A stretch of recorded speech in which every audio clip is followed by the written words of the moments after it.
Kristu inkosi. Jesu Kristu inkosi. Ngibingelela ubaba umpostoli nomama egameni lika Jesu.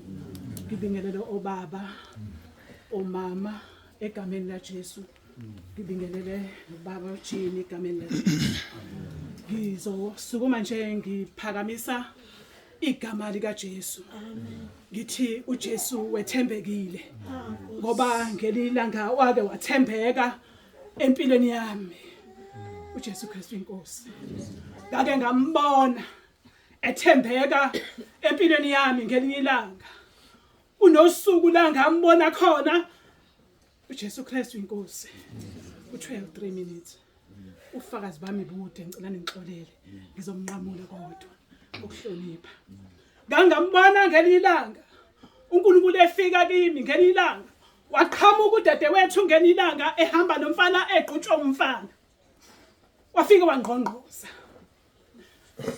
Uthe umzuzwana ngabuza ukuthi ubani ngalizwi izwi lakhe ngokukhulu ukusheshsha ngavuka ngavula. Wangena wathi vula. Wami umfana wathi njengamanje wathi phuma. Ngathi uJesu Kristu inkosi. Ngacela kuyena ngathi mntanami ngicela ukufaka icathulo. Wathi icathulo uzoyapi naso ngoba ilanga lakho lokugcina namhlanje. Ungakho ngithi uJesu ngiyamazi ngambona. Ngiyalazi leli gama lithi uJesu Kristu inkosi. Lake langisiza ngelinye ilanga. Ngaqalaza emuva wathi ungabisaqalaza phuma nicingela ngodonga.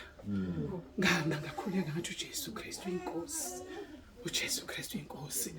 Yashinsizwa iqimbile ngenhle phethe umbese wayo. Sama. Yathi ngizobala. Yathi 1. Yathi 2. Yathi mathi 3. Yaphoseka emthangaleni saphuthuma ngejubane sangena endlini savala. Ngathi uJesu Kristu inkosi. Ngambona uNkulunkulu empilweni yami. Ngambona uJesu Kristu ukuthi ukhona. Kwathi befika abafowethu omunye usihlala eDaktone khole omunye semshwadi. Akuphelanga ngisho umzuzu omngakanani wangena. Ngesikhathi engene kwangena umfowethu oseceleni umfowethu uJames. Ngesikhathi efika umfowethu James usasuka emshwadi isidumo wafika. Ngathi uNkulunkulu umhle. Uyababazeka kithi. Bafika bonke. Bathi uJesu Kristu ngesikhathi ekhipha umfowethu isibhamu. Wambamba umfowethu uJames wathi mfethu ngicela ungisize. Wathi njengamanje kuzokwenzeka noma yini. Ngathandaza ngathi uNkulunkulu.